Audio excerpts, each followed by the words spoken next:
السلام علیکم ناظرین، ایک بار پھر حاضر ہیں آپ کی خدمت میں۔ آج جو خبریں جو ہیں بہت بڑی ہیں اور انٹرسٹنگ بھی ہیں، تو یونس بھائی جو ہمارے ساتھ ہیں ان سے جانتے ہیں کہ جو آج پیش رفت ہوئی ہے اور جو سیاست کی دنیا میں آج ایک بھوچال پہ جو برپا ہوا ہے اس کے حوالے سے ہمیں جو آگاہ کریں اور جو خبریں ان کے پاس ہیں وہ ہمیں بتائیں۔ جی، آج تو ایک تو سب سے بڑی جو خبر یہ ہے کہ حکومت کا پلان ایک نیا بنا ہے، اس حوالے سے بڑی اہم ڈیولپمنٹ ہے۔ اور اس کے بعد ہے ایک حافظ صاحب نے استعفیٰ دے دیا اور وہ بہت بڑا استعفیٰ ہے۔ اور اس کے ساتھ ساتھ دو جو جماعتیں ہیں ان کے سربراہان نے استعفیٰ دے دیا ہے۔ سب سے پہلے سٹارٹ کریں گے جی غلفام بھائی، حکومت کا پلان جی، پیپلز پارٹی اور پی ایم ایل این کے درمیان جو معاہدے ہوئے ہیں ان کے درمیان جو پیش رفت ہوئی ہے، ایک عجیب و غریب قسم کا ایک معاہدہ سامنے آیا ہے۔ وہ یہ ہے کہ پیپلز پارٹی نے بھی، ظاہری بات ہے جیسا کہ ہم نے کل بھی بتایا تھا کہ وہ بھی بات پہ بضد ہے کہ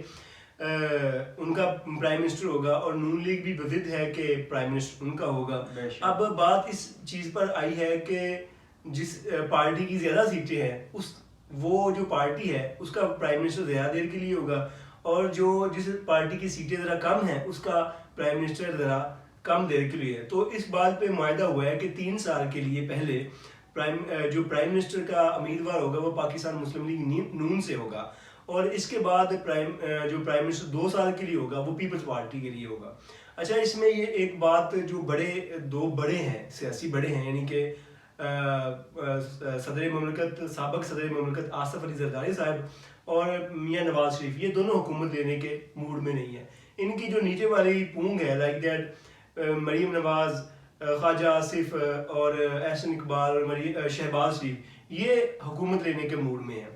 اور ادھر سے آصف زرداری صاحب حکومت لینے کے موڈ میں نہیں ہیں۔ نیچے والے اسپیشلی بلاول بھٹو جو ہے ان کو خواب ہے کہ وہ پرائم منسٹر بنے، تو یہ دونوں تنگ کر رہے ہیں۔ دونوں جماعتیں کے جو بڑے ہیں وہ چاہ رہے ہیں کہ ہم اپوزیشن میں بیٹھ جائیں اور جو تھرڈ پارٹی ہے اس کو موقع دیا جائے پیپلز پارٹی کے ساتھ۔ تو یہ ہے کہ 3 سال کے لیے نون لیگ کا اور 2 سال کے لیے پیپلز پارٹی کا پرائم منسٹر ہوگا۔ اس کے ساتھ پہلے جو بتایا تھا کہ صدر مملکت جو ہوں گے وہ آصف زرداری ہوں گے، اور وزیر اعلیٰ پنجاب مریم نواز، اور گورنر پنجاب جو ہوگا وہ پیپلز پارٹی کے پاس ہوگا۔ اچھا، اس کے بعد جو بڑی خبر تھی وہ یہ کہ 2 بڑی جماعتیں بنی تھیں۔ پاکستان تحریک انصاف نے جب 9 مئی کے واقعے میں ملوث پائی گئی، اس کے بعد جو مار داڑ شروع ہوئی اور اس کے نتیجے میں 2 پارٹیز آئی تھیں۔ ایک تھی پاکستان تحریک انصاف پارلیمنٹیرینز، اور دوسری استحکام پاکستان پارٹی آئی تھی، ٹھیک ہے۔ آج ان دونوں کے جو سربراہان تھے، ادھر سے جہانگیر ترین صاحب، انہوں نے صرف سیاست سے ہی کنارہ کشی نہیں کی بلکہ پارٹی کی جو صدارت تھی نا اس کو بھی چھوڑ دیا۔ اسی طرح پہلے جو خبر آئی کہ پرویز خٹک صاحب نے بھی اپنے بیٹوں سمیت جو ہے نا وہ سیاست سے علیحدگی اختیار کر لی ہے، لیکن بعد میں یہ خبر آئی کہ انہوں نے کہا کہ میں صرف بریک لینا چاہ رہا ہوں۔ ہمارے پروگرام میں بھی آ جائے تو انہوں نے اس بات کی تردید کی ہے، انہوں نے کہا کہ میں نے کوئی نہ استعفیٰ دیا ہے نہ میں نے سیاست چھوڑی ہے۔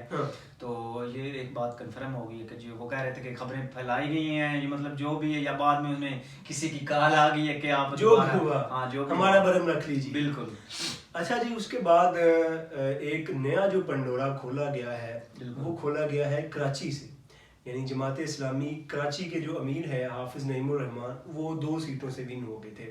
ٹھیک ہے نا۔ تو انہوں نے ایک سیٹ آج چھوڑ دی ہے، اس سے استعفیٰ دے دیا ہے، اور انہوں نے یہ کہا ہے کہ یہ سیٹ مجھے خاموش رہنے کے لیے دی گئی تھی، مقتدر قوتوں کی طرف سے مجھے یہ کہا گیا تھا کہ آپ خاموش ہو جائیں اور آپ کو یہ سیٹ ہم تحفے میں دیتے ہیں۔ اور انہوں نے کہا کہ ہماری 15 سیٹیں جو ہیں وہ بنتی ہیں جو دھاندلی کر کے ہمیں ہرایا گیا ہے، اس کے بدلے میں ہمیں 1 سیٹ دے دی گئی تھی۔ اور انہوں نے اس سے کہا کہ فارم 45 کے مطابق پاکستان تحریک انصاف کا جو نامزد امیدوار تھا، بیسیکلی وہ آزاد تھا، اس کا جو کینڈیڈیٹ تھا وہ ون کر رہا تھا، لیکن انہوں نے یہ چھوڑ دی ہے۔ اچھا، اس کے بعد سراج الحق صاحب نے کل یہ اعلان کیا تھا کہ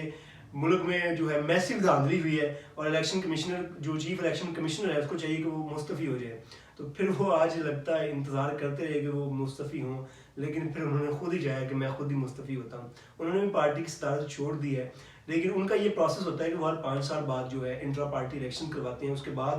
جو بھی پارٹی نامزد کرتی ہے وہ ان کا امیر ہوتا ہے۔ ابھی بھی وہ صدارت یعنی امیر کی صف میں شامل ہے. جی گلفام بھائی آپ کے پاس کیا خبریں ہیں؟ جی یونس بھائی میرے پاس جو سب سے بڑی خبر ہے جو اس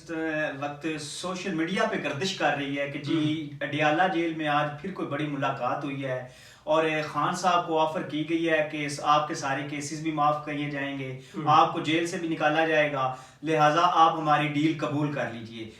خان صاحب نے کہا ہے کہ میں جیل میں رہ لوں گا, مجھے باہر آنے کا کوئی شوق نہیں, لیکن جو میرا مینڈیٹ چوری ہوا ہے پہلے اس کی بات کریں, جو میری سیٹیں چوری ہوئی ہیں دھاندلی کی بات کریں. اور بریسٹر گور جو ہیں انہوں نے بھی کہا ہے کہ جو ہم جو ہے نا یہ دھاندلی والا معاملہ انٹرنیشنل میڈیا پر جا کر رکھیں گے. ادھر سے ایک اور پیش رفت یونس بھائی ہوئی ہے کہ جو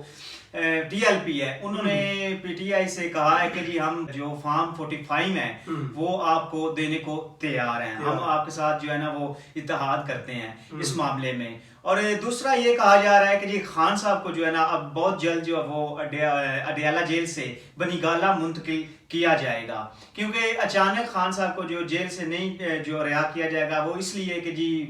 جس طرح ان کی مقبولیت ہے کہ کہیں پورا پاکستان جو ہے وہ بند نہ ہو جائے, لوگ سڑکوں پہ نہ نکل آئیں. پہلے ان کو اڈیالہ جیل سے بنی گالہ جو ہے وہ نظر بند کیا جائے گا, پھر آہستہ آہستہ ان کو کہا جائے گا کہ جی نارمل روٹین پہ وہ آ جائیں گے, اب سارے کیسز معاف ہیں, خان صاحب نارمل جو زندگی میں واپس آ سکتے ہیں. یہ آج خبر سوشل میڈیا پر تو گردش کر رہی تھی, اگرچہ کچھ صحافیوں نے جو معتبر نام ہے انہوں نے اس کو جو ہے نا اس کی تردید کی ہے کہ ایسا کچھ بھی نہیں ہوا یا ایسی کوئی ملاقات نہیں ہوئی. تو یہ تھی آج کے دن کی جو ہے خبریں تھی.